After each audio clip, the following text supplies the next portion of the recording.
Let us dare to read, think, speak and write. Let us tenderly and kindly cherish, therefore, the means of knowledge.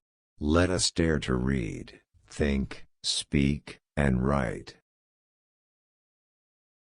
I must judge for myself, but how can I judge, how can any man judge, unless his mind has been opened and enlarged by reading?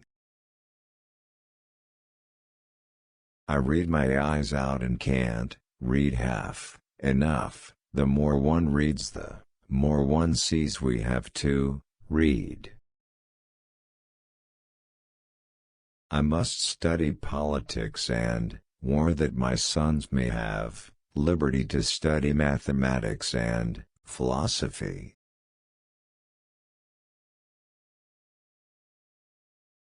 There are two types of education. One should teach us how to make a living, and the other, how to live. When legislature is corrupted, the people are undone. Our Constitution was made only for a moral and religious people. It is wholly inadequate to the government of any other. You will ever remember that all the end of study is to make you a good man and a useful citizen. The government of the United States is not, in any sense, founded on the Christian religion. Let every sluice of knowledge be opened and set a-flowing. Liberty, once lost, is lost forever. Liberty cannot be preserved without a general knowledge among the people. Democracy never lasts long. It soon wastes, exhausts and murders itself. There was never a democracy that did not commit suicide.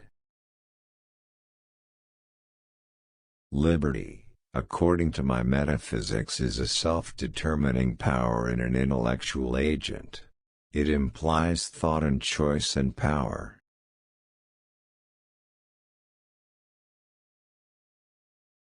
Children should be educated and instructed in the principles of freedom. Power must never be trusted without a check. Human passions unbridled by morality and religion would break the strongest cords of our Constitution as a whale goes through a net. But a constitution of government once changed from freedom, can never be restored. Liberty, once lost, is lost forever. The jaws of power are always open to devour, and her arm is always stretched out, if possible, to destroy the freedom of thinking, speaking, and writing.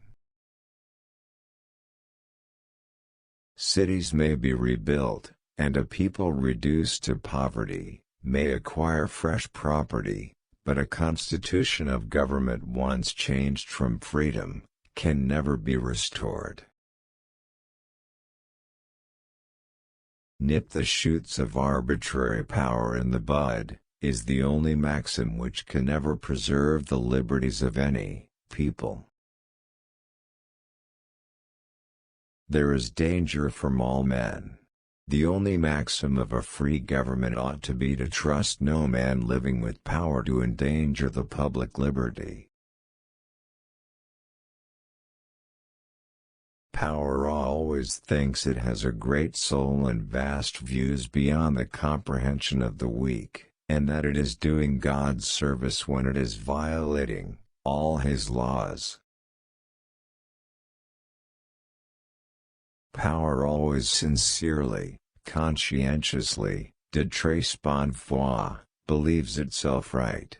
Power always thinks it has a great soul and best views, beyond the comprehension of the weak. Because power corrupts, society's demands for moral authority and character increase as the importance of the position increases. This would be the best of all possible worlds, if there were no religion in it. The fundamental law of the militia is that it be created, directed and commanded by the laws, and ever for the support of the laws. In politics the middle way is none at all.